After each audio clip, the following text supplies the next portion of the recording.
Exercise 1.2, question number 2, using law of indices to simplify। मतलब law of indices को इस्तेमाल करके हमें क्वेश्चन सॉल्व करने होंगे। तो यहाँ पे पार्ट नंबर 5 दिया गया है, यानी bracket start a power 3 b power 2 all power 3 over a power 3 b power 4। तो सबसे पहले सॉल्यूशन को लिखते हैं। सॉल्यूशन को लिखने के बाद यहाँ पे लिखते हैं, मतलब bracket a power 3 b power 2 all power 3 over a power 3 and b power 4। तो सबसे पहले यहाँ पे मतलब a power 3 b power 2 all power 3 दिया गया है, इनको एक्सपेंड करते हैं यानी इनको ओपन करते हैं। तो इसको इस तरह से हम लिख सकते हैं, यानी a power 3 b power 2 multiply by a power 3 b power 2 again multiply by a power 3 b power 2 and यहाँ पे a पावर 3 b पावर 4। यहाँ पे सबसे पहले मैंने यहाँ पे a power 3 b power 2 all power 3 को ओपन किया, यानी इस टर्म को 3 मरतबा लेगा। इस टर्म को 3 मरतबा लिखना होगा क्योंकि इनका ऑल पावर जो है 3 है, इसी वजह से। तो यहाँ पे हम देखें, यहाँ पे प्रोडक्ट लॉ इस्तेमाल हो रहा है। तो प्रोडक्ट लॉ इस्तेमाल हो रहा है तो हम सबसे पहले प्रोडक्ट लॉ का रेफरेंस लेते हैं, यानी बाय यूजिंग प्रोडक्ट लॉ।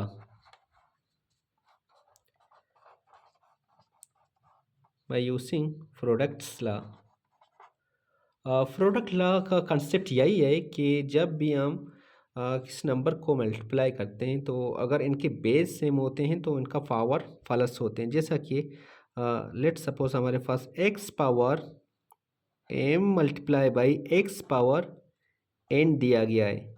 तो हम क्या करते हैं, यहाँ पे देखते हैं बेस सेम है, यानी बेस यहाँ पे भी x है, यहाँ पे भी x है, यानी बेस सेम है। तो क्या करते हैं, एक बेस लिखते हैं और इनके पावर को क्या करते हैं, प्लस करते हैं, यानी m प्लस n।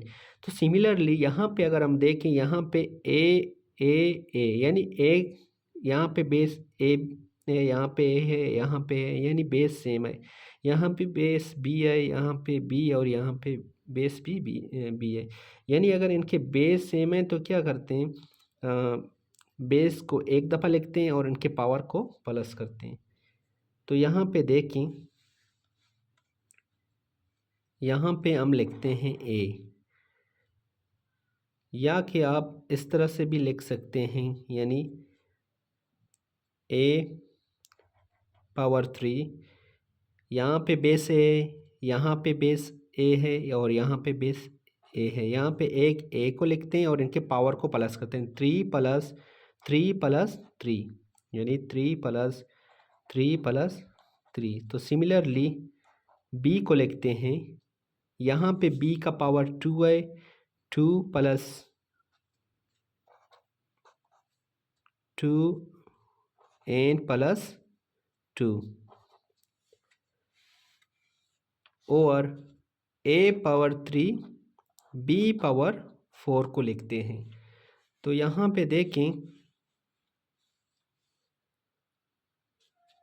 तो a पावर यानी 3 प्लस 3 प्लस 3, तो ये 9 बनता है।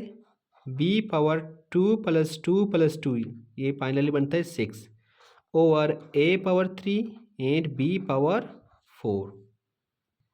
यहाँ पे नंबर्स को देखें, यहाँ पे मल्टीप्लाई नहीं हो रहे हैं, यहाँ पे मतलब ये जो हैं डिवाइड हो रहे हैं। तो डिवीज़न में हम कोशेंट लॉ इस्तेमाल करते हैं, यानी by using quotient law. By using quotient law.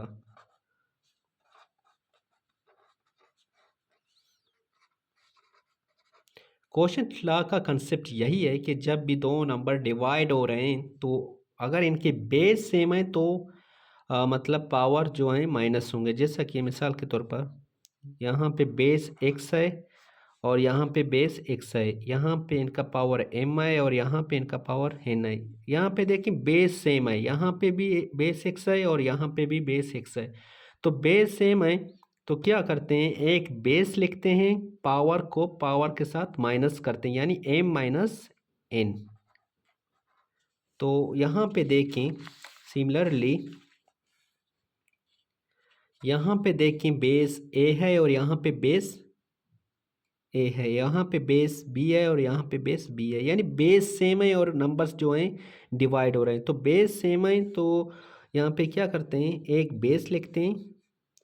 तो सिमिलरली हम लिख सकते हैं, एक बेस लिखते हैं यानी a, एक बेस लिखते हैं और पावर को पावर के साथ माइनस करते हैं, यानी 9 माइनस 3। और इसी तरह से एक बेस लिखते हैं यहाँ पे b, यानी पावर 6 माइनस 4।